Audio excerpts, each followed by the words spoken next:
நாம இப்போ நிக்கிற இந்த இடம், நம்ம பார்க்குற இந்த உலகம், இதெல்லாம் நிஜம்னு நம்பிக்கிட்டு ஓடிட்டு இருக்கோம்ல. ஆனா நிஜம் எது தெரியுமா? இந்த உடம்புக்குள்ள ஒரு வாடகைக்காரன் வந்துட்டு போறானே, அந்த உயிரோட ரகசியம்தான் உண்மையான நிஜம்.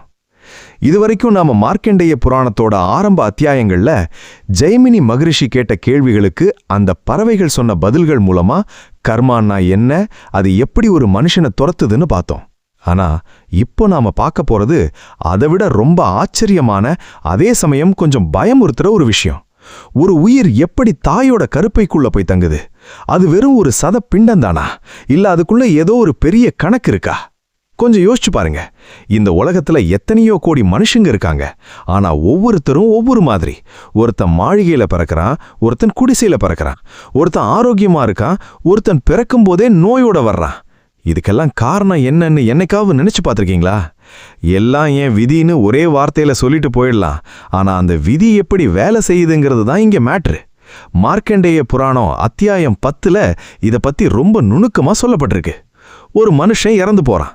அவனோட உடம்பை இங்க எரிச்சோ புதைச்சோ முடிச்சிடுறோம். ஆனா அந்த உயிர் தான் செஞ்ச பாவ புண்ணியங்களை ஒரு மூட்டையா கட்டி முதுகுல சுமந்துக்கிட்டு அடுத்த வாசலை தேடி அலையுது. அது எப்படி அடுத்த உடம்புக்குள்ள போகுது? ஒரு ஆணும் பெண்ணும் சேரும்போது அங்க வெறும் உடல் சேர்க்க மட்டும் நடக்கிறதில்ல.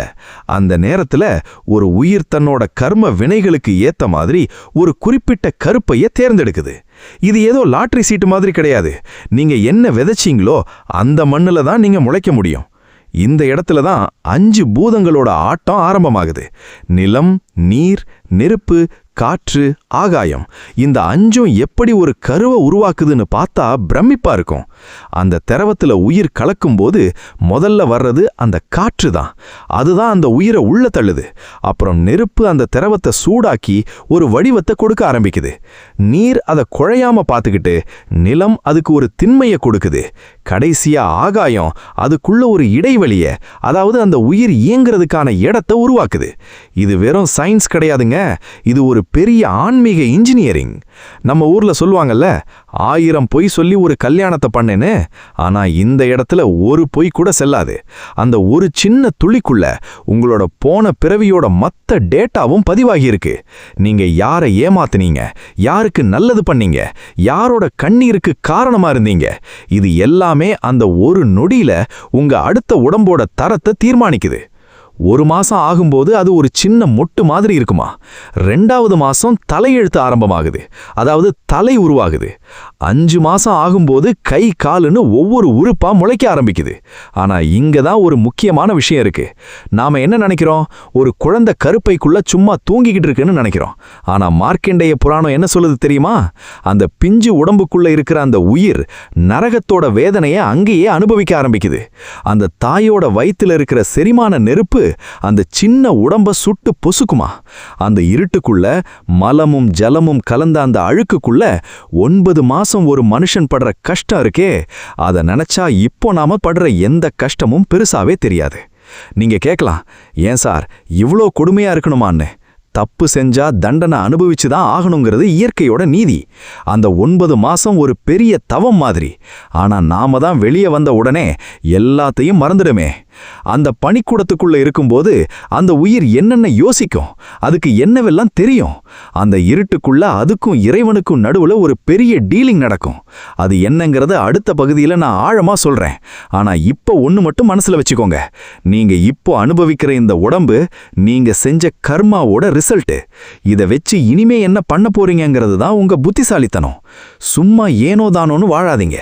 ஒவ்வொரு நிமிஷமும் இந்த உடம்புக்குள்ள இருக்கிற அந்த போராட்டம் உங்களை ஒரு இடத்துக்கு கூட்டிக்கிட்டு போய்கிட்டு இருக்கு.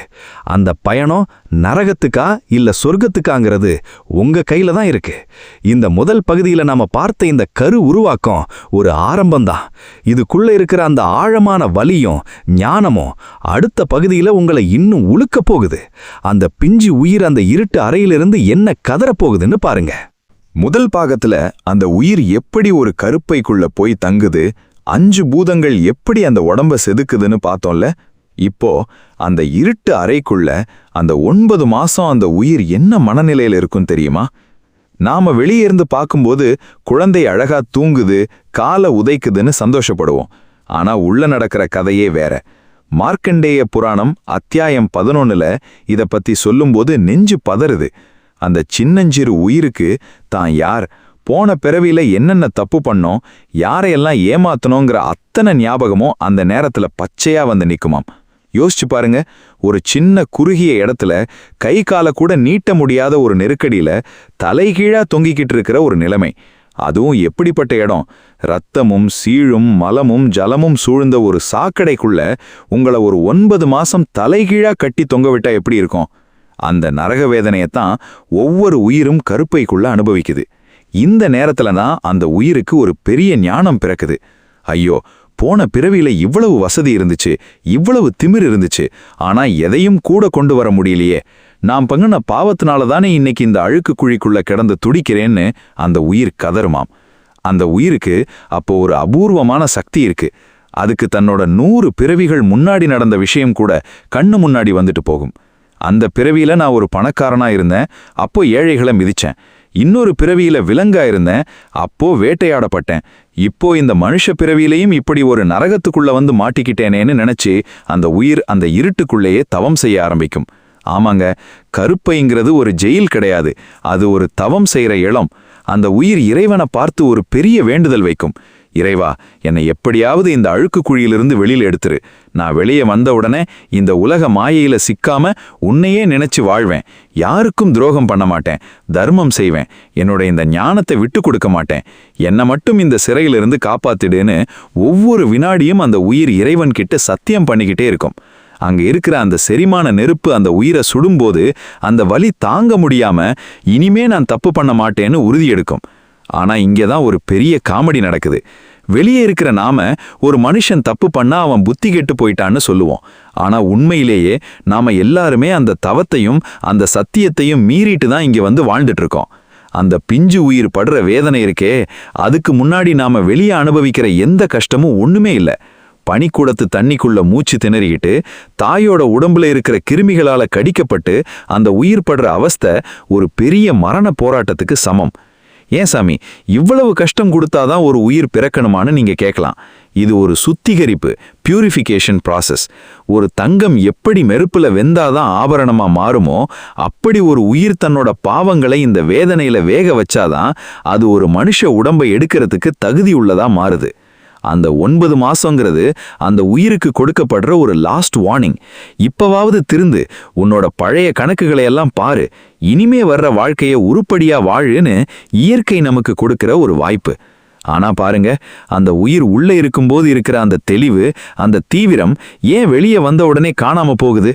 ஒரு பெரிய ஞானியா, ஒரு பெரிய தத்துவவாதியா அந்த இருட்டுக்குள்ள யோசிச்ச அந்த உயிர் வெளியே வந்த உடனே வான்னு அழுதுட்டு எல்லாத்தையும் மறந்துடுதே. அந்த தவத்தோட பலன் என்ன ஆச்சு? அந்த சத்தியம் என்ன ஆச்சு? அங்கதான் ஒரு பெரிய மாயை காத்துக்கிட்டு இருக்கு.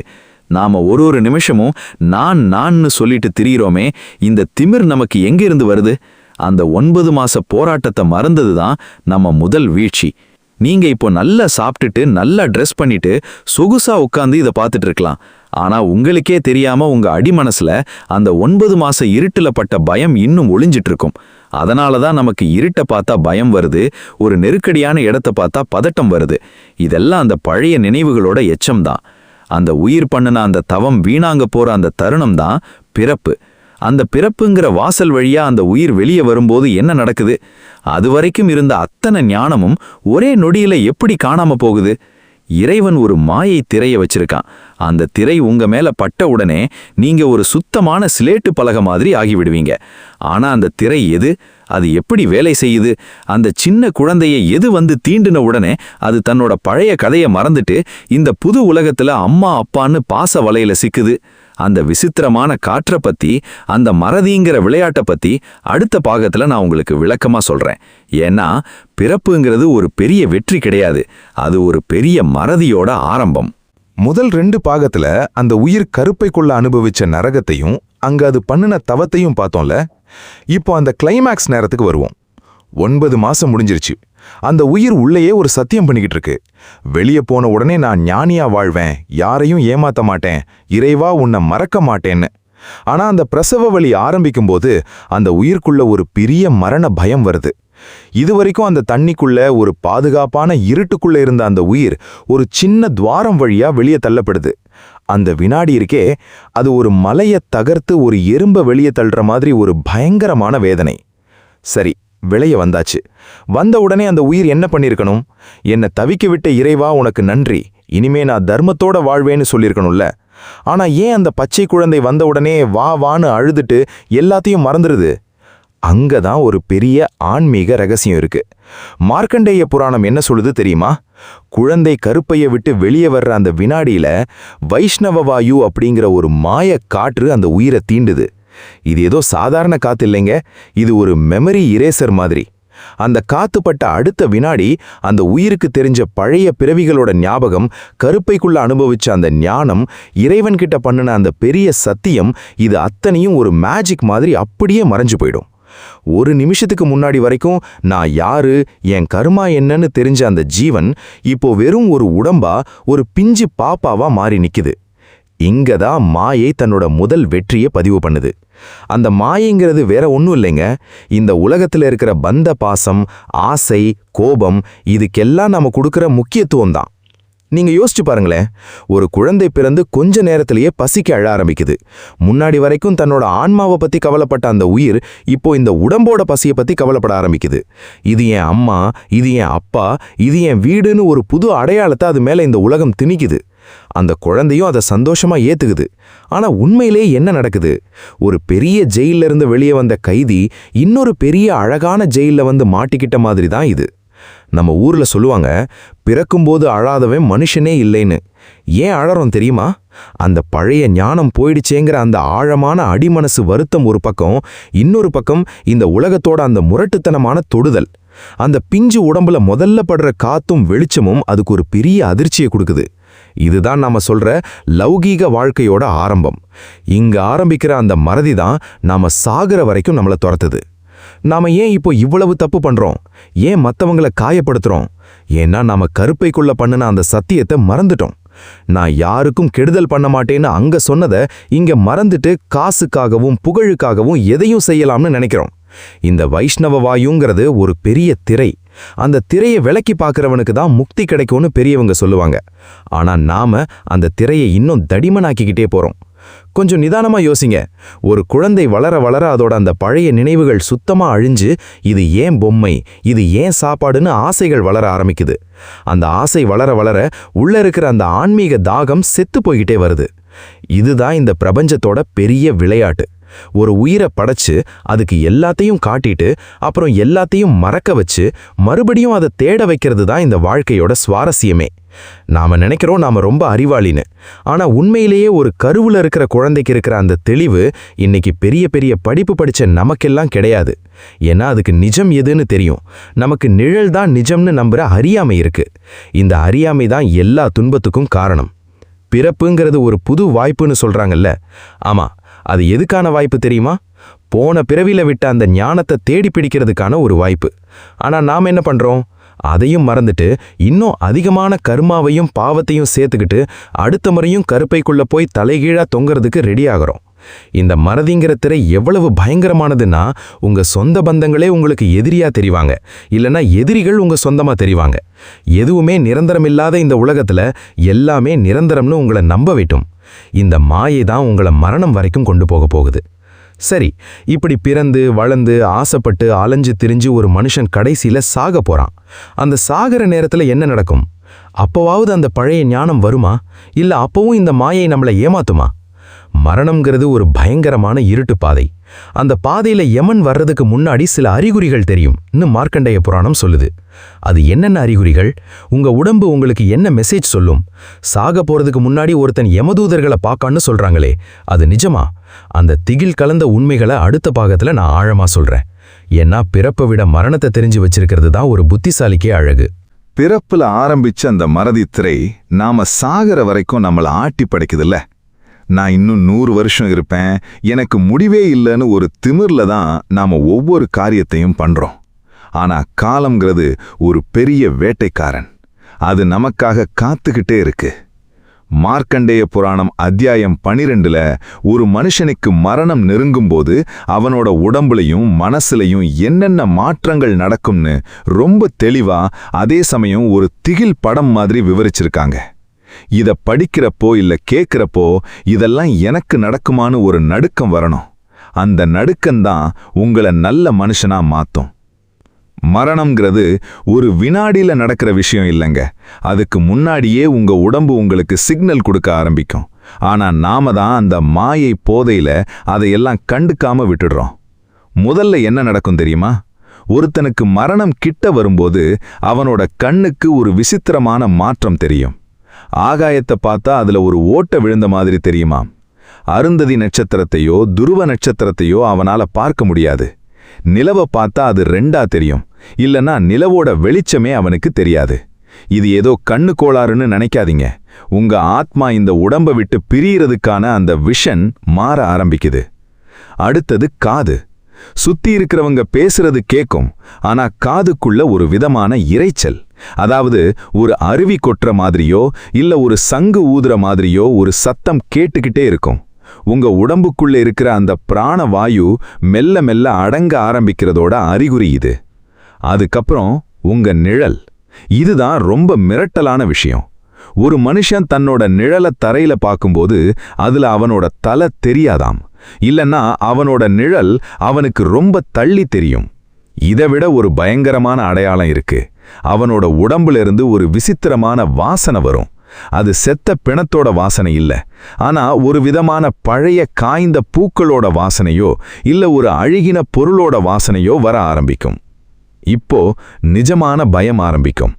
அந்த நேரத்துல அந்த மனுஷனோட கண்ணு முன்னாடி கருப்பு உருவங்கள் வந்து போகும். நாம என்ன நினைப்போம்? ஏதோ மாய பிசாசுன்னு நினைப்போம். ஆனா அவங்க தான் யமதூதர்கள். அவங்க பார்க்கறதுக்கு எப்படி இருப்பாங்க தெரியுமா? ரொம்ப கொடூரமான முகம், சிதறிப்போன முடி, கையில் ஒரு பாசக்கயிறு. அவங்க பக்கத்துல வந்து நிக்கும்போது அந்த மனுஷனோட வாய் உலர்ந்து போகும், தொண்டை அடைக்கும். சுத்தி இருக்கிற சொந்தக்காரங்க பால் ஊத்துறேன் தண்ணி குடிக்கிறியான்னு கேட்பாங்க. ஆனா அவனுக்கு எதுவுமே உள்ள இறங்காது. அவனோட கவனம் எல்லாம் அந்த பயங்கரமான உருவங்கள் மேலதான் இருக்கும். ஐயோ, நான் எவ்வளவோ தர்மம் பண்ணியிருக்கேன், நான் நல்லவன் தானேன்னு அப்போ ஒரு பயம் வரும் பாருங்க. அங்கதான் உங்க கர்மா கணக்கு முன்னாடி வந்து நிற்கும். அந்த நேரத்துல உங்க உடம்புல இருக்கிற புலன்கள் ஒவ்வொன்னா ஆஃப் ஆகும். முதல்ல கால் பாதங்கள் ஜில்லுன்னு ஆகும், அப்புறம் முட்டி, அப்புறம் வயிறு, மெல்ல மெல்ல அந்த ஜில்லிப்பு நெஞ்சு வரைக்கும் வரும். உங்க உடம்பை விட்டு அந்த வெப்பம் வெளியே போயிட்டு இருக்குன்னு அர்த்தம். அந்த நேரத்துல தான் அந்த உயிருக்கு தன்னோட தப்புங்க எல்லாம் ஒவ்வொன்னா ஞாபகம் வரும். அன்னைக்கு அவனை ஏமாத்தனமே, அன்னைக்கு இவங்களுக்கு துரோகம் பண்ணமே, இதோ இவங்க வந்து நிக்கிறாங்களே, இவங்க கிட்ட இருந்து என்னை யார் காப்பாத்துவான்னு மனசுக்குள்ள ஒரு பெரிய கதறல் இருக்கும். ஆனா அந்த சத்தம் வெளியே யாருக்கும் கேட்காது. யமன் வர்ற அந்த வினாடிக்கு முன்னாடி ஒரு பெரிய அமைதி நிலவும். அந்த அமைதியை கிழிச்சுக்கிட்டு தான் அந்த பாச கயிறு உங்க மேல விழும். அந்த நேரத்துல உங்க உடம்பு படுற வேதனை இருக்கே, அதுக்கு முன்னாடி இந்த உலகத்துல இருக்கிற எந்த வலியும் பெருசில்ல. ஆயிரக்கணக்கான தேள்கள் ஒரே நேரத்துல உங்களை கொட்டுனா எப்படி வலிக்குமோ அப்படி ஒரு வலி அந்த உயிர் பிரியும் போது இருக்கும்னு புராணம் சொல்லுது. ஆனா எல்லாருக்கும் இப்படி இருக்குமா? இல்ல. நல்லதே செஞ்சவங்களுக்கு, தர்மத்தோட வாழ்ந்தவங்களுக்கு யமதூதர்கள் வரமாட்டாங்க. அவங்களுக்கு தேவதூதர்கள் வருவாங்க. ஒரு பூ மாதிரி அந்த உயிரை எடுத்துட்டு போவாங்க. ஆனா நாம பண்ற காரியங்களுக்கு நமக்கு யார் வருவாங்கன்னு கொஞ்சம் யோசிச்சு பாருங்க. இந்த இடத்துல ஒரு கேள்வியை கேட்கிறேன். இப்போ நீங்க நிம்மதியா மூச்சு விடுறீங்களே, அடுத்த நிமிஷம் இந்த யமதூதர்கள் உங்க முன்னாடி வந்து நின்னா நீங்க என்ன பண்ணுவீங்க? இன்னும் கொஞ்சம் டைம் கொடு, நான் போய் மன்னிப்பு கேட்டுட்டு வர்றேன்னு சொல்ல முடியுமா? முடியாது. மரணம்ங்கிறது ஒரு இன்டர்வியூ கிடையாது, அது ஒரு ரிசல்ட். நீங்க உங்க வாழ்க்கையில என்ன பேப்பர் எழுதுனீங்களோ அதுக்கான மார்க் தான் அங்க. இந்த அறிகுறிகள் உங்க உடம்புல தெரிய ஆரம்பிச்சுக்கும்போது காலம் உங்க கையை விட்டு போயிருக்கும். அந்த உயிர் எப்படி உடம்பை விட்டு வெளியே வரும்? வாயால வருமா? கண்ணால வருமா? இல்ல மலஜல வாசல் வழியா வருமா? எந்த வாசல் வழியா உயிர் வெளியே போகுதோ அதை வச்சே அந்த ஆத்மா சொர்க்கத்துக்கு போகுதா இல்ல நரகத்துக்கு போகுதான்னு சொல்லிடலாம். அந்த பிரிதல், அந்த வலி, அந்த துடிப்பு, ஒரு மீன் தண்ணியிலிருந்து வெளியே விழுந்தா எப்படி துடிக்குமோ அப்படி துடிக்கிற அந்த கடைசி வினாடியை பத்தி அடுத்த பாகத்துல நான் சொல்றேன். ஏன்னா அந்த வலிய கேட்டாதான் நீங்க வாழும்போதே மத்தவங்களுக்கு வலி கொடுக்காம இருப்பீங்க. மரணத்தோட அறிகுறிகள் தெரிஞ்சு யமதூதர்கள் கண்ணு முன்னாடி வந்து நின்னுட்டாங்க. இப்போ அந்த உயிர் இந்த உடம்ப விட்டு வெளியே போற அந்த முக்கியமான கட்டம் வந்தாச்சு. இதுவரைக்கும் இது என் கையு, இது என் காலு, இது என் அழகுன்னு எதை ரொம்ப பெருமையா நினைச்சுக்கிட்டு இருந்தீங்களோ அந்த உடம்ப விட்டுட்டு அந்த உயிர் ஒரு அனாதை மாதிரி கிளம்ப வேண்டிய நேரம் இது. மார்க்கண்டேய புராணம் அத்தியாயம் 12ல இந்த வினாடியை விவரிக்கும்போது இது ஒரு சாதாரண நிகழ்வில்ல, இது ஒரு மகா யுத்தம்னு சொல்லுது. ஏன்னா இந்த உடம்பும் உயிரும் ஒன்னோடு ஒன்று பிணைஞ்சிருக்கிற பிணைப்பை துண்டிக்கிறது அவ்வளவு லேசான காரியம் கிடையாது. அந்த கடைசி வினாடியில உங்க தொண்டைக்குள்ள ஒரு விதமான சத்தம் வரும். அத மரண விக்கல்னு சொல்லுவாங்க. உங்க உடம்புல இருக்கிற பிராணவாயு தான் வாழ்ந்த அந்த இடத்தை சுத்தி ஒரு சுத்திட்டு வெளியே போறதுக்கு வாசலை தேடும். அந்த நேரத்துல ஒரு மனுஷன் படுற வேதனை இருக்கே, அது 1 கோடி தேள்கள் ஒரே நேரத்துல உடம்பு முழுக்க கொட்டுற மாதிரி இருக்குமா? ஏன் இவ்வளவு வலி? ஏன்னா நாம இந்த உடம்பு மேல வச்சிருக்கிற அந்த பாசம்தான் அந்த வலியை உருவாக்குது. எனக்கு இன்னும் ஆசை தீரலையே, என் பிள்ளைங்களை பார்க்கணும், என் சொத்து என்ன ஆகும்னு அந்த உயிர் அந்த உடம்ப பிடிச்சுக்கிட்டு தொங்கும். ஆனா யமதூதர்கள் விடமாட்டாங்க. அவங்க தங்களோட பாச கயிற்ற அந்த ஆத்மா மேல வீசுவாங்க. இப்போ அந்த உயிர் எந்த வாசல் வழியா வெளியே வரும்? இங்கதான் உங்களோட லைஃப் டைம் ரிசல்ட் தெரிய போகுது. நல்லதே செஞ்சவங்க, மனசுல கபடம் இல்லாதவங்க, எப்பவும் இறைவனையே நிலைச்சிட்டு இருந்தவங்களோட உயிர் எப்படி போகும் தெரியுமா? அவங்களோட பிராணன் கபாலம் வழியா, அதாவது தலை உச்சி வழியா வெளியே போகும். அப்படி போற உயிர் நேரா உயர்ந்த லோகங்களுக்கு போகும். அதுவே ஓரளவுக்கு நல்லவங்க, தர்மம் பண்ணவங்க உயிர் கண்ணு வழியாவோ இல்ல மூக்கு வழியாவோ பிரியும். ஆனா பாவம் செஞ்சவங்க, அடுத்தவன் வயித்தெரிச்சலை கொட்டிக்கிட்டவங்க, துரோகம் பண்ணவங்களோட நிலைமை தான் ரொம்ப கொடுமை. அவங்களோட உயிர் பயத்துல கீழே இறங்கி மலஜல வாசல் வழியா வெளியே போகும். அந்த நேரத்துல அவங்க உடம்பு நாற்றம் எடுக்கும். அந்த உயிர் வெளியே வந்த உடனே அதுக்கு ஒரு சின்ன உருவம் கிடைக்குமா? அத யாதன உடல்னு சொல்லுவாங்க. நாம இப்ப வச்சிருக்கிற இந்த உடம்புல நரம்பு இருக்கு, ரத்தம் இருக்கு, அதனாலதான் வலிக்குதுன்னு நினைக்கிறோம்ல. ஆனா அந்த யாதன உடல் முழுக்க முழுக்க வேதனையை மட்டுமே அனுபவிக்கிறதுக்காகவே டிசைன் பண்ணப்பட்டது. அந்த உயிர் வெளியே வந்து நிக்கும்போது தான் போட்டுட்டு இருந்த அந்த பழைய சட்டைய, அதாவது உடம்ப ஒரு முறை திரும்பி பார்க்கும். இவ்வளவு நாளா இதுக்குள்ளதான் இருந்தோமா, இப்போ இது வெறும் கட்டையா கிடக்குதேன்னு அதுக்கு அப்பதான் ஒரு ஞானம் வரும். ஆனா அந்த ஞானம் வர்றதுக்குள்ள யமதூதர்கள் அவங்களை இழுத்துட்டு போக ஆரம்பிச்சிடுவாங்க. யமதூதர்கள் அந்த உயிரை பார்க்கும்போது ரொம்ப கோபமா இருப்பாங்களாம். ஏ பாவியே, வாழும்போது எவ்வளவு ஆட்டம் போட்ட, இப்போ வா வந்து பதில் சொல்லுன்னு சொல்லி அந்த பாசக்கயிற்றால கட்டி காத்துல பறக்கிற மாதிரி வேகமா இழுத்துட்டு போவாங்க. அந்த வேகம் எப்படி இருக்கும் தெரியுமா? ஒரு வினாடியில பல மைல் தூரம் கடக்கிற வேகம். அந்த பாதையில போகும்போது அந்த உயிருக்கு தாகம் எடுக்கும், பசி எடுக்கும். ஆனா குடிக்க தண்ணி இருக்காது. சூரியன் அங்க பயங்கரமா சுட்டெரியும். மணல் முழுக்க நெருப்பு துண்டுகள் மாதிரி கிடக்கும். அதுல அந்த உயிரை வெறும் கால்ல இழுத்துட்டு போவாங்க. சுத்தி இருக்கிற உங்க சொந்தக்காரங்க இங்க ஐயோ போயிட்டாரேன்னு அழுதுகிட்டு இருப்பாங்க. ஆனா அந்த உயிருக்கு அவங்க அழுக சத்தம் கேட்கும். ஆனா அவங்களால பதில் சொல்ல முடியாது. மறக்காதீங்க, நான் யாருன்னு பாருங்கன்னு கத்தும். ஆனா யாருக்கும் கேட்காது. இந்த இடத்துல தான் ஒரு மனுஷன் தனிமைனா என்னன்னு முழுசா உணர்வான். இதுவரைக்கும் கூடவே இருந்த பொண்டாட்டி புள்ளைங்க யாரும் அந்த யமதூதர்கள் கிட்ட இருந்து உங்களை காப்பாத்த வரமாட்டாங்க. நீங்க செஞ்ச தர்மம் மட்டும்தான் அந்த வழியில உங்களுக்கு நிழலா வரும். நீங்க செஞ்ச தானம் மட்டும்தான் அங்க உங்களுக்கு தண்ணியா வரும். கொஞ்சம் கற்பனை பண்ணி பாருங்க, ஒரு முள்ளுக்காட்டுக்குள்ள உங்களை ஒருத்தன் தலைகீழா இழுத்துட்டு போனா எப்படி இருக்கும்? அப்படிதான் பாவம் செஞ்சவங்களோட பயணம் இருக்கும்னு மார்க்கண்டேய புராணம் எச்சரிக்குது. அந்த பயணம் யமபுரி வரைக்கும் போகும். அந்த வழியில ஒரு ஆறு வரும். அந்த ஆத்தோட பேரு வைதரணி. அது சாதாரண ஆறு இல்ல, அது ரத்தமும் சீழும் ஓடுற ஒரு பயங்கரமான நதி. அதை கடக்கிறதுக்கு ஒரு பெரிய தண்டனையே இருக்கு. அந்த நதியில அந்த உயிர் எப்படி தத்தளிக்கும்? யமதர்மனோட லோகத்துக்கு போறதுக்கு முன்னாடி அந்த உயிர் அனுபவிக்கிற அந்த 12 நாட்கள் கொடுமைகள் என்ன? நீங்க நினைக்கலாம் செத்துட்டா எல்லாம் முடிஞ்சு போச்சுன்னு. ஆனா உண்மையிலேயே செத்ததுக்கு அப்புறம்தான் பெரிய கச்சேரியே ஆரம்பிக்குது. யமதூதர்கள் அந்த உயிரை அடிச்சு உதைச்சி இழுத்துட்டு போகும்போது அந்த உயிர் தன்னோட கர்மாவுக்காக வருத்தப்பட்டு அழற கண்ணீர் இருக்கே, அது அங்க ஆறா ஓடுமா. அந்த பிரேதலோக பயணம் எப்படி இருக்கும்? அந்த பாதையில நடக்கிற மிரட்டலான விஷயங்களை அடுத்த பாகத்துல நான் உங்களுக்கு தெளிவா சொல்றேன். ஏன்னா சாவை கண்டு பயப்படுறதை விட சாவுக்கு அப்புறம் நடக்கிற வினைகளை நினைச்சு பயப்படுறவன் தான் உண்மையான புத்திசாலி. உடம்ப விட்டு உயிர் பிரிஞ்சாச்சு. யமதூதர்கள் பாசக்கயிற்ற போட்டு இழுத்துட்டு கிளம்பிட்டாங்க.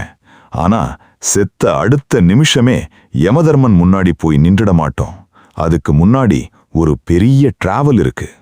மார்க்கண்டேய புராணம் அத்தியாயம் 13ல இந்த 12 நாள் பயணத்தை பத்தி சொல்லும்போது மெய் சிலிர்க்குது. நாம இங்கே கீழே என்ன பண்றோம்? பிணத்தை எரிச்சிட்டு பால் ஊத்திட்டு காரியம் பண்றோம்னு சொல்லிட்டு இருக்கோம். ஆனா அங்க அந்த ஆத்மா ஒரு அநாத மாதிரி தாம் வாழ்ந்த வீட்டை சுத்தியும் அந்த யமதூதர்கள் பின்னாடியும் அலைஞ்சிட்டு இருக்கும். இந்த 12 நாள் அந்த உயிர் ஒரு அந்தரமான நிலையில் இருக்கும். இதத்தான் பிரேத நிலைன்னு சொல்றாங்க. அந்த நேரத்துல அந்த உயிருக்கு பயங்கரமான பசி எடுக்கும். ஆனா அதால எதையும் சாப்பிட முடியாது. நாம இங்க போடுற அந்த பிண்டம், அதாவது அன்னம் தான் அந்த உயிருக்கு அந்த பாதையில போறதுக்கான பலத்தை கொடுக்குது. நீங்க இங்க கொடுக்கிற ஒவ்வொரு பிண்டமும் அங்கே அந்த ஆத்மாவுக்கு ஒரு உறுப்பை உருவாக்குமாம். ஒரு பிண்டம் தலைக்கு, இன்னொன்று கைக்குன்னு 10 நாள்ல அந்த யாதன உடல் முழுமையா உருவெடுக்கும். இப்போ அந்த உயிர் முழுசா தயார். எதுக்கு தெரியுமா? ஒரு வருஷ பயணத்துக்கு. யமபுரிக்கு போற அந்த பாதை இருக்கே, அது கிட்டத்தட்ட 86,000 யோஜனை தூரம்னு சொல்லப்படுது. அந்த பாதையில ஒரு நிழல் கூட இருக்காது. குடிக்க ஒரு சொட்டு தண்ணி கிடைக்காது. அந்த சூரியன் நம்ம ஊர் கோடை காலத்து வெயிலை விட 1000 மடங்கு அதிகமா சுட்டெரிக்கும். பாவம் செஞ்சவங்களை அந்த யமதூதர்கள் எப்படி இழுத்துட்டு போவாங்க தெரியுமா? கழுத்துல கயிற்ற போட்டு கால்கள்ல நெருப்பு பந்துகளை கட்டி முள்ளு பாதையில ஓட விடுவாங்களாம். தண்ணின்னு அந்த உயிர் கதறும்போது அந்த தூதர்கள் எதை ஊத்துவாங்க தெரியுமா? உருக்கப்பட்ட ஈயத்தையும் கொதிக்கிற எண்ணெயையும் தான் வாயில ஊத்துவாங்க. இந்த இடத்துல தான் அந்த பயங்கரமான வைத்தரணி நதி வருது. இந்த பேரை நீங்க நிறைய இடத்துல கேள்விப்பட்டிருப்பீங்க. இது ஒரு சாதாரண ஆறு இல்லைங்க. 100 யோஜனை அகலம் கொண்ட அந்த நதியில தண்ணிக்கு பதிலா ரத்தம், சீழ், எலும்புகள், முடி, தசை இதுதான் ஓடிக்கிட்டு இருக்கும். அந்த நதியோட வாசனையே ஒரு மனுஷனை மயக்கமடைய செய்யும். ஆனா அந்த உயிர் மயக்கமடையாது. ஏன்னா அந்த வேதனையே அது முழுசா அனுபவிக்கணும். ஐயோ, இந்த நதியை நான் எப்படி கடப்பேன்னு அந்த உயிர் கதறி அழும். அப்போ அந்த யமதூதர்கள் சிரிச்சுக்கிட்டே கேட்பாங்களாம், வாழும்போது நீ எப்போவாவது ஒரு பசுமாட்டை தானம் கொடுத்திருக்கியா? இல்லனா ஒரு ஏழைக்கு ஒருவேளை சாப்பாடு போட்டிருக்கியா? ஒரு மரக்கன்றையாவது நட்டு அதுக்கு தண்ணி ஊத்திருக்கியா? நீ எதை இங்க அனுப்பி வச்சியோ அதுதான் உனக்கு இப்போ படகா வரும்னு சொல்லுவாங்க. நீங்க செஞ்ச தானம் மட்டும்தான் அந்த ரத்த ஆத்துல உங்களை ஒரு படகுல ஏத்தி அக்கறைக்கு கூட்டிட்டு போகும். எதுவுமே செய்யாத பாவி அந்த ரத்த ஆத்துல முங்கி அங்க இருக்கிற புழுக்களால கடிக்கப்பட்டு நீந்தித்தான் போகணும். கொஞ்சம் யோசிச்சு பாருங்க. நாம இங்க ஏசி ரூம்ல உட்கார்ந்துட்டு சின்னதா ஒரு கரண்ட் கட் ஆனா கூட தாங்க முடியாம துடிக்கிறோம். ஆனா அந்த பாதையில ஒரு வருஷம் தாகத்தோடையும் வலியோடையும் ஓடுற அந்த நிலையை நினைச்சு பார்த்தா நாம இப்போ சேர்க்கிற இந்த சொத்து, இந்த கார், இந்த பங்களா எதுவுமே நம்ம கூட வராதுங்கிறது புரியும். நீங்க யாருக்கோ துரோகம் பண்ணி சேர்த்த அந்த பணம் உங்க பிள்ளைங்க கிட்ட இருக்கும். ஆனா அந்த துரோகத்துக்கான தண்டனைய அந்த ரத்த ஆத்துல நீங்க தான் அனுபவிக்கணும். அந்த பாதையில போகும்போது அங்கங்க சில பட்டணங்கள் வரும். அங்கெல்லாம் அந்த உயிர் தங்கி போகும். ஒவ்வொரு இடத்துலையும் தாம் பண்ண பாவத்தோட நினைவுகள் ஒரு வீடியோ மாதிரி ஓடும். அன்னைக்கு அந்த ஏழைய விரட்டி அடிச்சேனே, அன்னைக்கு எங்க அம்மாவை அழுவ வச்சேனேன்னு அந்த உயிர் ஒவ்வொரு அடியும் எடுத்து வைக்கும்போது வருத்தப்படும். ஆனா காலம் கடந்து போச்சு. யமதூதர்கள் இரக்கமே இல்லாதவங்க. அவங்களுக்கு தெரிஞ்சதெல்லாம் யமதர்மனோட கட்டளை மட்டும்தான். கடைசியில அந்த உயிர் யமதர்மனோட வாசல்ல போய் நிற்கும்.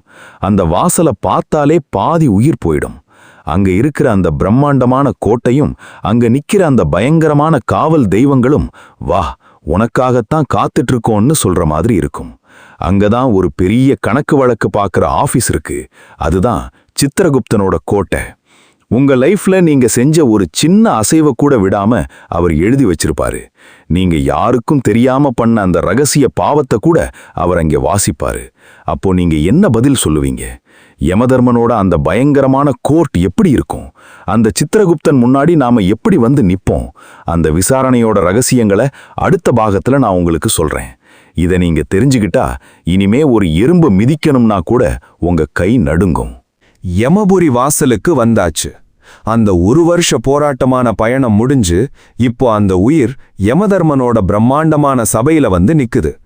மார்க்கண்டேய புராணம் அத்தியாயம் 13 மற்றும் 14ல இந்த நீதிமன்ற காட்சியை விவரிக்கும்போது ஒரு மனுஷனுக்கு தான் செஞ்ச தப்பு அவ்வளவும் அப்படியே ஒரு பெரிய திரையில ஓடுற மாதிரி கண்ணு முன்னாடி வந்து நிற்குமாம். நாம இந்த உலகத்துல நீதிபதி கிட்ட இருந்து தப்பிச்சிருக்கலாம், போலீஸ் கிட்ட இருந்து தப்பிச்சிருக்கலாம், ஏன் நம்ம மனசாட்சிய தூங்க வச்சிட்டு கூட தப்பிச்சிருக்கலாம். ஆனா அங்க அந்த தர்மராஜா முன்னாடி 1 இன்ச்சு கூட தப்பிக்க முடியாது. யமதர்மன் அங்க எப்படி உட்கார்ந்திருப்பார் தெரியுமா? நீல மேகம் போன்ற நிறம், சிகப்பு நிற கண்கள், கையில் ஒரு பெரிய தண்டம். அவரை பார்த்தாலே அந்த பாவி ஆத்மாக்களுக்கு நாக்கு வறண்டு அப்படியே மயக்கம் வந்துடும். ஆனா யமதூதர்கள் விடமாட்டாங்க, பிடிச்சு எழுப்பி நிறுத்துவாங்க. அந்த சபையில யமதர்மனுக்கு பக்கத்துல ஒருத்தர் உட்கார்ந்திருப்பார். அவர்தான் சித்திரகுப்தன். இந்த உலகத்துல நாம பண்ற ஒவ்வொரு சின்ன மூச்சையும் ஒவ்வொரு ரகசிய எண்ணத்தையும் விடாம ஒரு டைரியில குறிச்சு வைக்கிற பயங்கரமான ஆபீசர் அவர்தான். சித்திரகுப்தன் அந்த உயிரை பார்த்து, வா உன்னோட அக்கவுண்ட் ஓபன் பண்றேன்னு சொல்லிட்டு அந்த ஆத்மா செஞ்ச பாவ புண்ணியங்களை வாசிக்க ஆரம்பிப்பார். நாம என்ன நினைப்போம், நான் யாருக்கும் தெரியாம தானே அந்த தப்ப பண்ணுனேன், அங்க யாருமே சாட்சி இல்லையேன்னு. ஆனா அங்க 5 பூதங்களும் சாட்சியா வந்து நிற்குமா. நீங்க தப்பு பண்ணும்போது உங்களை சுத்தி இருந்த காற்று, நீங்க மிதிச்ச நிலம், உங்க மேலப்பட்ட சூரிய வெளிச்சம், உங்க உடம்புக்குள்ள இருந்த அந்த உயிர், இது எல்லாமே ஒண்ணு விடாம சாட்சி சொல்லும். ஆமா சாமி, இவ அன்னைக்கு ஒருத்தனோட சொத்தை பறிக்கும்போது நான் தான் நிலமா இருந்தேன்னு பூமி சாட்சி சொல்லும். சித்திரகுப்தன் வாசிக்கிற அந்த லிஸ்ட் இருக்கே, அது ரொம்ப மிரட்டலா இருக்கும். இத்தனை வருஷம் வாழ்ந்தியே, அதுல எத்தனை பேரோட பசிய தீர்த்த, எத்தனை பேரோட மனச புண்படுத்தின, எத்தனை பொய் சொன்ன, எத்தனை முறை தர்மத்தை கேலி பண்ணுனன்னு ஒவ்வொன்னா வெளியே வரும். நாம இந்த உலகத்துல நானும் ஒரு மனுஷன்தான், சின்ன தப்பு பண்ண மாட்டேனான்னு ஜஸ்டிஃபிகேஷன் கொடுப்போம்ல. ஆனா அங்க அந்த நியாயம் செல்லாது. அங்க இருக்கிற தராசுல உங்க புண்ணியம் ஒரு பக்கமும் பாவம் ஒரு பக்கமும் வைப்பாங்க. பாவம் அதிகமா இருந்தா யமதர்மனோட முகம் கோபத்துல சிவக்கும். அந்த வினாடி யமதர்மன் கொடுக்கிற தீர்ப்பு இருக்கே, அதுதான் உங்க அடுத்த கட்ட நரக பயணத்தை தீர்மானிக்கும். இவனை அந்த இருட்டு நரகத்துல தள்ளுங்க, இவனை நெருப்புல வாட்டுங்க, இவன் செஞ்ச பாவத்துக்கு இவனோட இந்த உறுப்பை சிதையுங்கன்னு அவர் உத்தரவிடுவார். அந்த தீர்ப்பை கேட்ட உடனே அந்த உயிர் பயத்துல அலறும். இறைவா, ஒரு தரம் மன்னிச்சிடு, நான் மறுபடியும் பூமிக்கு போய் எல்லாத்தையும் சரி பண்ணிட்டு வர்றேன்னு கதறும். ஆனா யமதர்மன் சொல்லுவார், வாய்ப்பு கொடுத்த போது நீ திமிர்ல ஆடின, இப்போ கதறி என்ன பிரயோஜனம்? வினைய விதைச்சவன் அறுவடைய அனுபவிச்சுதான் ஆகணும். உங்களுக்கு தெரியுமா, சித்திரகுப்தன் வெறும் உங்க செயல்களை மட்டும் கணக்கெடுக்க மாட்டார், உங்க எண்ணங்களையும் கணக்கெடுப்பார். ஒருத்தனுக்கு கெடுதல் பண்ணணும்னு நீங்க மனசுல நினைச்சாலே அது மனோபாவம்னு கணக்குல ஏறிடும். அவன் கெட்டு போகணும்னு நீங்க சபிக்கிறீங்கள்ல, அதுக்கும் அங்க தண்டனை உண்டு. இந்த உலகத்துல நாம எவ்வளவு பெரிய ஆளா இருந்தாலும், பெரிய பதவியில இருந்தாலும் சரி, கோடிக்கணக்கில் பணம் வச்சிருந்தாலும் சரி, அங்க எல்லாரும் சமம்தான். யமதர்மன் முன்னாடி உங்க பதவி வேலை செய்யாது, உங்க சிபாரிசு செல்லாது. அங்க இருக்கிறதெல்லாம் உங்க கர்மாவோட ரிப்போர்ட் கார்டு மட்டும்தான். நிறைய பேர் நினைச்சிட்டு இருக்காங்க, நரகம்னா என்ன, ஏதோ சும்மா பயமுறுத்த சொல்றாங்கன்னு. ஆனா மார்க்கண்டேய புராணத்துல ஒவ்வொரு பாவத்துக்கும் தனித்தனி நரகம் இருக்குன்னு சொல்றாங்க. பொய் சொன்னவனுக்கு ஒரு நரகம், பிறர் மனைவியை இச்சைப்பட்டவனுக்கு ஒரு நரகம், விலங்குகளை கொடுமைப்படுத்துறவனுக்கு ஒரு நரகம், இப்படி லிஸ்ட் நீளுது. சித்திரகுப்தன் தான் விரல நீட்டி இவனை அந்த 8வது நரகத்துக்கு இழுத்துட்டு போங்கன்னு அடுத்த வினாடி யமதூதர்கள் அந்த உயிரை நாய் மாதிரி இழுத்துட்டு போவாங்க. நீங்க இப்போ உட்கார்ந்துட்டு யோசிக்கலாம், நாம பண்ணின பாவமெல்லாம் என்ன ஆச்சுன்னு. அது எல்லாமே அங்க அப்லோட் ஆகிட்டு இருக்குங்க. அந்த தீர்ப்பு வந்த பிறகு அந்த உயிர் அனுபவிக்க போற அந்த விதவிதமான நரக தண்டனைகள் எப்படி இருக்கும்? அந்த நெருப்புல வேகிறதும் புழுக்களால கடிக்கப்படுறதும் வெறும் கற்பனையா, இல்ல அது ஒரு பயங்கரமான யதார்த்தமா? அத்தியாயம் 14ல சொல்லப்பட்டிருக்கிற அந்த பயங்கரமான நரகங்களை பத்தி அடுத்த பாகத்துல நான் உங்களுக்கு சொல்றேன். இத கேட்டா உங்க வாழ்க்கையில நீங்க பண்ற தர்மத்தோட அளவு அப்புறம்தான் அதிகமாகும். சித்திரகுப்தன் கணக்க வாசிச்சு முடிச்சிட்டாரு. யமதர்மன் தன்னோட கால தண்டத்தை ஓங்கி தரையில அடிச்சு தீர்ப்பு சொல்லிட்டாரு. இப்போ அந்த பாவி ஆத்மாக்கள் ஒவ்வொருத்தரா தங்களுக்கு கிடைச்ச தண்டனையை அனுபவிக்க அந்தந்த நரகங்களை நோக்கி இழுத்துட்டு போகப்படுறாங்க. மார்க்கண்டேய புராணம் அத்தியாயம் 14ல இருக்கிற அந்த நரக வர்ணனைகளை படிச்சா நம்ம உடம்புல இருக்கிற ரத்தம் ஒரு நிமிஷம் உறைஞ்சு போயிடும். இது ஏதோ குழந்தைகளை பயமுறுத்துற கதை இல்லைங்க. இது நாம செஞ்ச ஒவ்வொரு தப்பான செயலுக்கும் பின்னால இருக்கிற ஒரு லாஜிக்கலான விளைவு. முதல்ல ரௌரவம் அப்படிங்கிற நரகம். இது யாருக்கு தெரியுமா?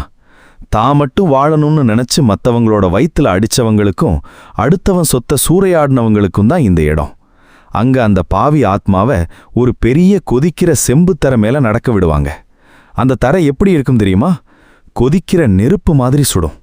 அந்த உயிர் தப்பிக்க வழி இல்லாம அங்க ஓடும்போது மேலே இருந்து நெருப்பு மழை பெய்யும். அன்னைக்கு அவன் காசை பறிக்கும்போது உனக்கு இனிப்பா இருந்துச்சுல்ல, இப்போ இந்த நெருப்பு அனுபவின்னு சொல்லி யமதூதர்கள் ஈட்டியால குத்துவாங்க. அடுத்தது கும்பி பாகம். இது ரொம்ப கொடுமையான நரகம். ஒரு உயிரை கொன்னு சாப்பிட்றவங்களுக்கும் மற்றவங்களை சித்திரவதை செஞ்சு ரசிச்சவங்களுக்கும் இங்க தான் இடம். அங்க ஒரு பெரிய அண்டாவில் எண்ணெயை கொதிக்க வச்சு அதுல அந்த உயிரை பொருட்டு வறுப்பாங்களாம். நாம நினைக்கலாம் எண்ணெயில போட்டா செத்து போயிடுவோமேன்னு. ஆனா அங்கதான் ட்விஸ்ட். அந்த யாதன உடல் சாகாது. அந்த வலியை மட்டும்தான் அது முழுசா அனுபவிக்கும். அந்த தோல் உரியும், தசை வேகும், எலும்பு உருகும். ஆனா அந்த உயிர் துடிச்சுக்கிட்டே இருக்கும். அந்த வேதனை எத்தனை வருஷம் தெரியுமா? நீங்க எத்தனை உயிர்களை துன்புறுத்துனீங்களோ அத்தனை கோடி வருஷம் அந்த எண்ணெய்க்குள்ள கிடக்கணும். இன்னொரு நரகம் இருக்கு. அது அசிபத்திர வனம். இது பார்க்கறதுக்கு ஒரு அழகான தோட்டம் மாதிரி தெரியுமா? ஆனா அந்த தோட்டத்துல இருக்கிற மரங்களோட இலைகளெல்லாம் கத்தி மாதிரி கூர்மையா இருக்கும். தர்மத்துக்கு எதிரா நடந்தவங்க, பெரியவங்களை அவமானப்படுத்தினவங்க அந்த வழியா போகும்போது அந்த இலைகள் அவங்க மேல விழுந்து அவங்க உடம்ப துண்டு துண்டா வெட்டும். நாய் உருவத்துல இருக்கிற சில யமதூதர்கள் அந்த தசைகளை அங்க பிச்சு தின்னோம். ஐயோ அம்மான்னு கத்துற சத்தம் தவிர அங்க வேற எதுவுமே கேட்காது. சார், நான் வெறும் பொய் தான் சொன்னேன், அதுக்கு என்ன தண்டனைன்னு நீங்க கேட்டா, அதுக்கு மகா ரௌரவம்னு ஒரு இடம் இருக்கு. அங்க பயங்கரமான பாம்புகளும் பூச்சிகளும் உங்களை சுத்தி வளைச்சுக்கும். நீங்க சொன்ன ஒவ்வொரு பொய்யுக்கும் ஒரு பாம்பு உங்க உடம்ப சுத்தி நெரிக்கும். பிறர் மனைவியை இச்சைப்படுறவங்களுக்கும் துரோகம் பண்றவங்களுக்கும் தாமிரம் அப்படிங்கிற நரகத்துல உருக்கப்பட்ட செம்ப வாயில ஊத்துவாங்க.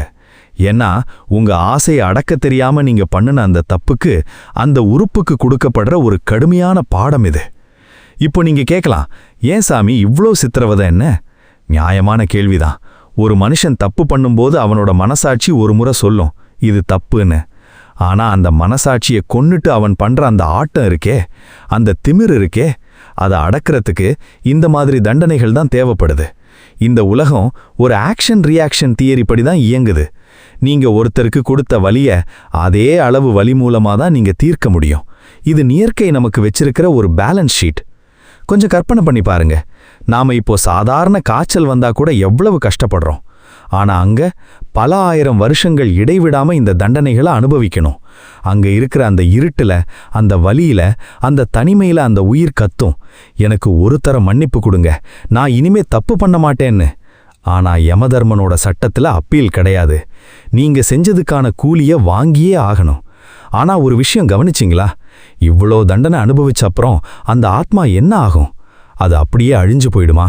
இல்ல அதுக்கு ஒரு விடிவு காலம் இருக்கா? அந்த தண்டனைகளுக்கு அப்புறமும் அந்த பயணம் முடியல. நரகத்துல இருந்து ரிலீஸ் ஆன அப்புறம் அந்த உயிர் மறுபடியும் இந்த பூமிக்கு வரும். ஆனா அப்போ அது ஒரு மனுஷனா வருமா? இல்ல ஒரு செடியாவோ புழுவாவோ இல்ல ஒரு பன்றியாவோ வருமா? அந்த பாவ மன்னிப்பு எப்படி நடக்குது? நரகத்துக்கு அப்புறம் ஒரு உயிர் எப்படி தன்னோட அடுத்த பிறவியை எடுக்குது? அந்த ரகசியமான சுழற்சியை பத்தி சொல்லப்பட்டிருக்கிற விஷயங்களே அடுத்த பாகத்துல நான் உங்களுக்கு சொல்றேன். இதை நீங்க கேட்டா நீங்க பார்க்குற ஒவ்வொரு புழுவையும் ஒரு காலத்துல நரகத்துல இருந்து வந்த ஒரு ஆத்மாவா பார்க்க ஆரம்பிப்பீங்க. நரகத்தோட அந்த பயங்கரமான தண்டனைகளை அனுபவிச்சாச்சு. பல ஆயிரம் வருஷங்கள் நெருப்புலையும் சேத்துலையும் கொதிக்கிற எண்ணெயிலையும் அந்த உயிர் வெந்து போயிருச்சு. இப்போ என்ன, அந்த உயிர் அங்கேயே அழிஞ்சு போயிடுமா? இல்லவே இல்ல. மார்க்கண்டேய புராணம் அத்தியாயம் 15ல ஒரு விசித்திரமான அதே சமயம் ரொம்ப ஆழமான உண்மையை பத்தி சொல்லுது. நரக தண்டனைங்கிறது ஒரு கோர்ஸ் மாதிரி. நீங்க செஞ்ச தப்புக்கு அங்க ஃபைன் கட்டிட்டீங்க. இப்போ அந்த உயிர் மறுபடியும் பூமிக்கு திரும்பி வரணும். ஆனா இந்த தரம் வர்றதுக்கு ஒரு ரிவர்ஸ் ப்ராசஸ் இருக்கு. அதுதான் ரொம்ப திகைக்க வைக்கும். நரகத்திலிருந்து ரிலீஸ் ஆகிற அந்த உயிர் உடனே ஒரு அழகான மனுஷ உடம்பை எடுத்துறாது. அது பண்ணின பாவத்தோட மிச்சம் இருக்கு பாத்தீங்களா? அந்த கர்மா வாசனையை போக்கிக்கிறதுக்கு அது பல தாழ்வான பிறவிகளை எடுத்தாகணும். ஒரு பெரிய பாவம் செஞ்ச ஆத்மா நரக தண்டனை முடிஞ்ச அப்புறம் முதல்ல இந்த உலகத்துல ஒரு புல்லாவோ இல்ல செடியாவோ பிறக்குமாம்.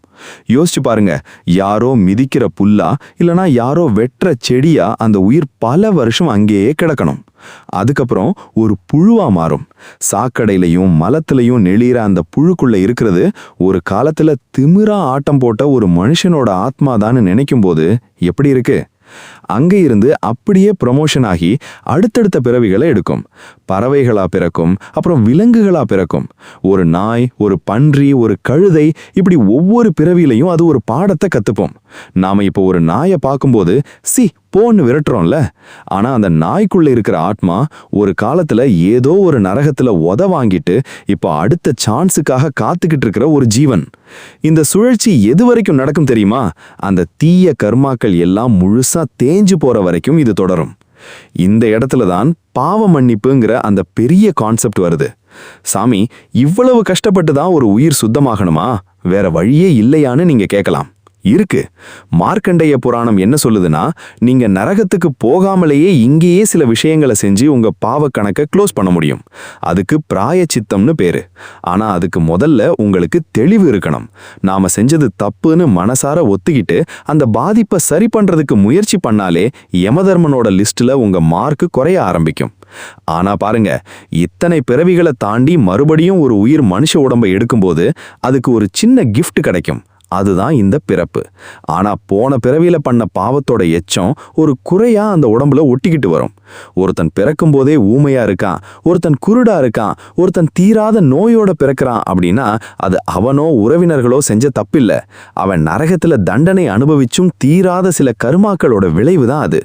இதை நாம புரிஞ்சுக்கிட்டா கஷ்டப்படுறவங்களை பார்த்து நாம கிண்டல் பண்ண மாட்டோம். அவங்க மேல நமக்கு கருணை தான் வரும். இந்த உலகத்துல நாம பார்க்குற ஒவ்வொரு உயிரும் ஒரு போராட்டத்துல தான் இருக்கு. நாம இப்போ மனுஷனா இருக்கோம்னா நாம எத்தனையோ நரகங்களை கடந்து எத்தனையோ புழு பூச்சி பிறவிகளை தாண்டி வந்திருக்கோம்னு அர்த்தம். இது ஒரு கோல்டன் சான்ஸ். இந்த சான்ஸை மறுபடியும் தப்பு பண்ணி வேஸ்ட் பண்ணிட்டா மறுபடியும் அதே சாக்கடை, அதே வைதரணி நதி, அதே யமதூதர்கள் தான் காத்துட்டு இருப்பாங்க. மறுபடியும் அங்க போகணுமான்னு ஒரு பயம் உங்களுக்குள்ள வந்துச்சுன்னா அதுதான் உங்களை மாத்துறதுக்கான முதல் புள்ளி. நரகத்திலிருந்து விடுதலை கிடைச்சிருச்சு, ஆனா இந்த பிறப்பு இறப்புங்கிற சக்கரம் சுத்திக்கிட்டே இருக்கே, இதுக்கு ஒரு முடிவே இல்லையா? எதுக்காக நாம திரும்ப திரும்ப பிறக்கணும்? இந்த நரகத்துக்கும் ஸ்வர்க்கத்துக்கும் அப்பாற்பட்ட ஒரு நிலை இருக்கே, அந்த முக்தி நிலையை அடையிறது எப்படி? யமன் கிட்ட இருந்து தப்பிக்க ஒரு வழி இருக்குன்னு மார்க்கண்டேய புராணம் அத்தியாயம் 15ஓட கடைசியில ஒரு ரகசியத்தை சொல்லுது. அந்த வழியை கண்டுபிடிச்சிட்டா அப்புறம் பயமே இல்லை. அந்த பெருங்கடலை தாண்டி போறதுக்கான அந்த மேஜிக் ஃபார்முலா என்ன? அதைத்தான் இந்த சீரீஸோட கடைசி பாகத்துல நான் உங்களுக்கு சொல்ல போறேன். ஏன்னா தண்டனையை தெரிஞ்சுக்கிட்ட நாம தப்பிக்கிற வழியையும் தெரிஞ்சுக்கிட்டாதான் இந்த பயணம் முழுமையடையும். இதுவரைக்கும் நாம பார்த்த 9 பாகங்களும் ஏதோ ஒரு கதை கிடையாது. அது உங்களுக்கும் எனக்கும் நடக்க போற ஒரு பயணம். கருப்பையில தலைகீழா தொங்குனதுல இருந்து வைதரணி நதியில ரத்தத்துல நீந்துனது வரைக்கும் எல்லாத்தையும் கேட்டு முடிச்ச அப்புறம் உங்க மனசுக்குள்ள ஒரு நடுக்கம் வந்திருக்கும்ல. ஐயோ, இவ்வளவு கஷ்டம் இருக்கா, இதிலிருந்து தப்பிக்கவே முடியாதான்னு ஒரு கேள்வி ஓடுதில்ல. அந்த தவிப்பு தான் இந்த மார்க்கண்டேய புராணத்தோட வெற்றி. அத்தியாயம் 15 நிறைவு பகுதியில இந்த பிறப்பு இறப்புங்கிற சுழற்சியை எப்படி உடைச்சிட்டு வெளியே வர்றதுன்னு அந்த பறவைகள் ஜைமினி மகரிஷிக்கு ஒரு ரகசியத்தை சொல்லுது. அந்த ரகசியம்தான் இப்போ உங்க கையில நான் கொடுக்க போற சாவி. நல்ல கவனிங்க. நாம ஏன் நரகத்துக்கு போறோம்? ஏன்னா நாம இந்த உடம்பு தான் எல்லான்னு நம்புறோம். நாம் பண்ணுனது யாருக்கும் தெரியாதுன்னு நினைக்கிறோம். ஆனா இந்த உலகத்துல இருக்கிற அத்தனை ஜீவன்லையும் அந்த இறைவன் இருக்கான்னு ஒரு எண்ணம் உங்களுக்குள்ள வந்துட்டா நீங்க யாரையும் ஏமாத்த மாட்டீங்க. தர்மம்ங்கிறது ஏதோ கோயில் வாசல்ல காசு போடுறது மட்டும் இல்லைங்க. நீங்க ஒருத்தர்கிட்ட பேசும்போது அவங்க மனசு வலிக்காம பேசுறீங்களே, அதுதான் தர்மம். பசியில வர்ற ஒரு நாய்க்கு ஒரு துண்டு பிஸ்கட் போடுறீங்களே, அதுதான் சித்திரகுப்தன் கணக்குல உங்க ஆயுள்ள நீட்டிக்கிற புண்ணியம். இந்த தொடரோட ஆரம்பத்துல நம்ம பார்த்தோம், கருவில் இருக்கும்போது அந்த உயிர் ஒரு சத்தியம் பண்ணுச்சுன்னு. அந்த சத்தியத்தை இப்பவாவது ஞாபகப்படுத்துங்க. இறைவா, இனிமே நான் இந்த மாயையில சிக்க மாட்டேன்னு அங்க சொன்னதை இப்போ இந்த நிமிஷத்துல இருந்து கடைபிடிக்க ஆரம்பிங்க.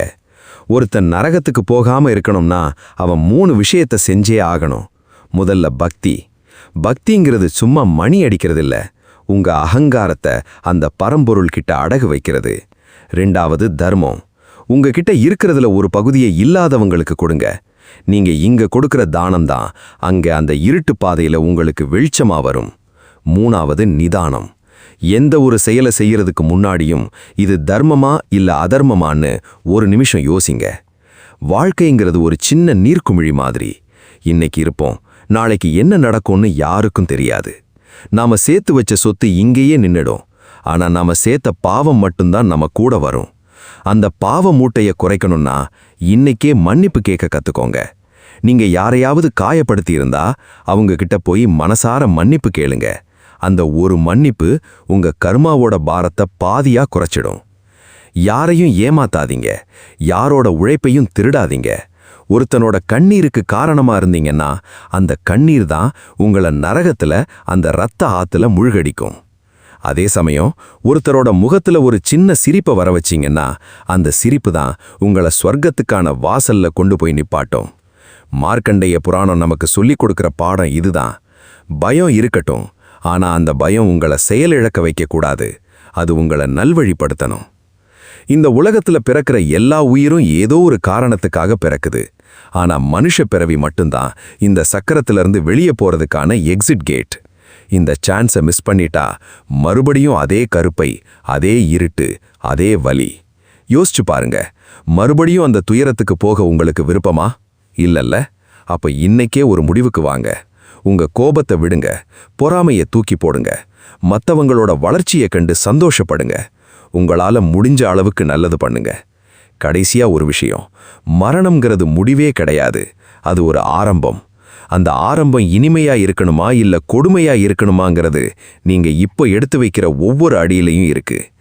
யாரு என்ன சொன்னா நமக்கு என்னன்னு நினைக்காதீங்க. அந்த யமதர்மன் முன்னாடி போய் நிக்கும்போது உங்ககிட்ட பதில் இருக்கணும்.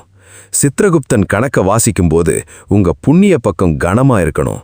அப்பதான் நீங்க உண்மையான மனுஷன். இந்த தொடரை முழுசா வாசிச்ச உங்க ஒவ்வொருத்தருக்குள்ளேயும் ஒரு மாற்றம் வரும்னு நான் நம்புறேன்.